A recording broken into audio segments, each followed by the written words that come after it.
It is the September 18th edition of the MMA Junkie Twitter Mailbag. I am senior reporter Mike Bond, stepping in again this week for my man Nolan King, who will be back with you guys next week. Let's get right into it.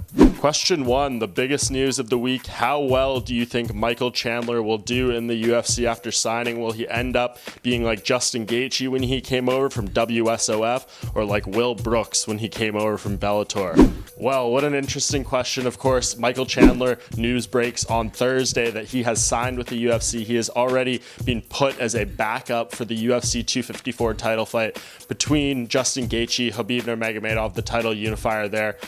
Crazy situation here. I mean, this probably should have been a backup situation, having Tony Ferguson and Dustin Poirier fighting on this card. And if something happened to the main event, it probably would have bumped one of those guys up. That fight falls apart. Now we get Michael Chandler in the replacement position. Hopefully he's not needed. Of course, we want to see Michael Chandler fighting in the UFC.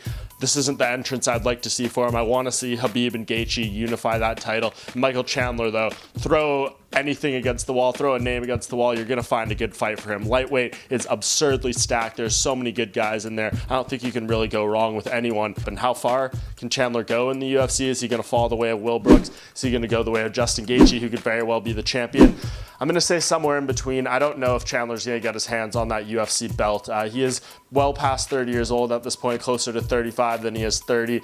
He's been through a lot of wars. Justin Gaethje, when he came in, yes, he had been through a lot of his own wars too, but they weren't really on the same level. He was much younger than Chandler was, and I think just right now he has more miles on the body. He's definitely a force to be reckoned with. I just don't know if he's going to be able to get into that top 2 or 3. He's going to fight some big fights. He's going to fight some good guys. The first one will be a great barometer of where he stands in this organization, but if I had to make a guess right now, I don't think Chandler gets his hands on UFC gold. I don't think he falls the way of Will Brooks, getting cut after just a few fights, but I don't know if he reaches #1 in the world status, but it's going to be a hell of a journey to find out, and I can't wait for him to make his debut.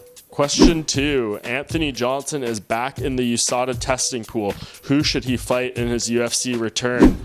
Another piece of news we've seemingly been waiting a while for. Anthony Johnson been teasing a potential return to the octagon for a couple of years now. He's finally in the USADA pool once again after retiring a few years ago following his title fight loss to Daniel Cormier. It seems all more real than ever before, and Anthony Johnson seemingly going to be coming back as a light heavyweight, not as a heavyweight as we thought he might be for a little bit of time there. So I think anyone in that top 5 would be a really great intro fight for him. I think the loser of the title fight coming up between Dominic Reyes and Jan Blachowicz would be a pretty great fight for him. Of course, we have to remember Anthony Johnson is coming off a loss. Granted, it's in a title fight, but he hasn't fought in several years. I don't think throwing him into another championship bout or anything like that is realistic. He's most definitely got to win a fight, and I think who better than putting him against the guy who just lost in a title fight in either Blachowicz or Reyes. If you want to go a different direction, you could do Thiago Santos, you could do a Glover Teixeira rematch, you could do anyone, Yuri Prochazka, Alexander Rakic, the list goes on. There's some very interesting, fun fights for Anthony Johnson, guys that will stand with him,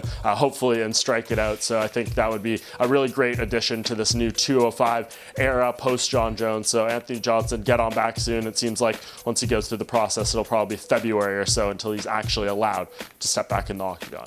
Question 3 on the main event this week. Do you think the odds for the fight between Tyron Woodley and Colby Covington are fair? Covington as high as a -400. Yeah, I mean, I was a little bit surprised that Colby Covington was this big of a favorite, but right now it does seem somewhat justified. Tyron Woodley has struggled a lot in his past 2 fights, lost 10 rounds in a row combined to Kamaru Usman and Gilbert Burns. Didn't really have much in the way of great offense to speak of. So Tyron Woodley, right here, he has kind of earned being the underdog here, but I think all of this is just going to motivate him even more. I think being that big underdog on the betting lines, the fact that everyone's counting him out, the fact that his back's against the wall, and the fact that he has a lot of hate and disdain for Colby Covington from their long, well-documented history at this point. So if this fight isn't the one that gets Tyron Woodley up, ready to go and brings out his best performance, I don't think at 38 years old there's going to be something that better that comes after this. So will this be the turning point for Tyron Woodley? Will this be the end of his time as a top championship caliber welterweight. We will see, but I think what we've seen from these two guys lately, I think the odds are somewhat justified in Covington's favor, but as we've seen so many times before, odds don't mean anything in this game, and it all depends on how these guys perform in the octagon. So Saturday night, that UFC on ESPN plus 36 main event should be very good. We'll have all the coverage on MMA Junkie, and as I said off the top, Nolan King will be back with you guys for the Twitter mailbag next week.